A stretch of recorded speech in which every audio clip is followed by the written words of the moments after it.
Әке мен бала ертегісі. Ертеде бір адам және оның 10 жасар ұлы болыпты. Бір күні сол ер адам 10 жасар баласын ертіп егіннен жаяу келе жатса, қалған аттың бір ескі тағасын көріп, баласына айтады: «Анау тағаны балам ала жүр», дейді. Бала әкесіне: «Сынып қалған ескі тағаны алып не қылайын?» дейді. Әкесі үндемеді. Тағаны өзі иіліп алды да жүре берді. Қаланың шетінде темірші ұсталар бар екен. Соған жеткен соң, әкесі бұрылып, манағы тағаны соларға 3 тиынға сатты.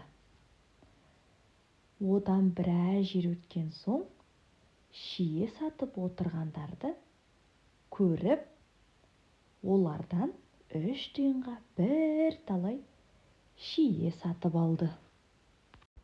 Сонымен шиені орамалына түйіп, шетінен өзі бір-бірден алып жеп, баласына қарамай ақырын жүре берді. Біраз жер өткен соң, әкесінің қолынан бір шие жерге түседі. Артынан келе жатқан бала да қызығып келе жатыр екен.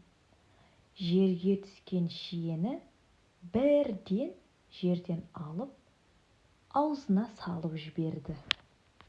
Шамалы жүрген соң, бір шие жерге түседі.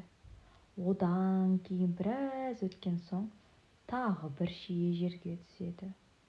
Сөйтіп, әр жерде әкесінің қолынан түскен шиені 10 шақты рет иіліп, жерден алып жейді.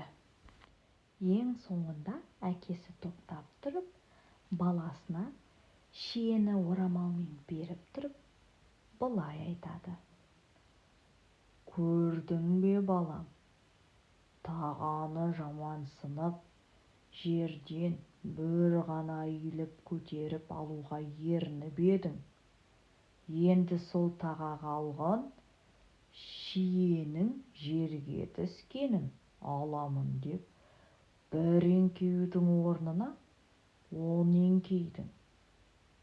Мұнан былай есіңде болсын. Аз жұмысты қиынсынсаң, көп жұмысқа тап боларсың.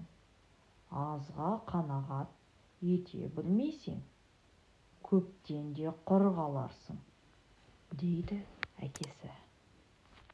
Сөйтіп баласы әкесінің айтқанын тыңдап, тағаны алмағаны үшін ұялып кетеді.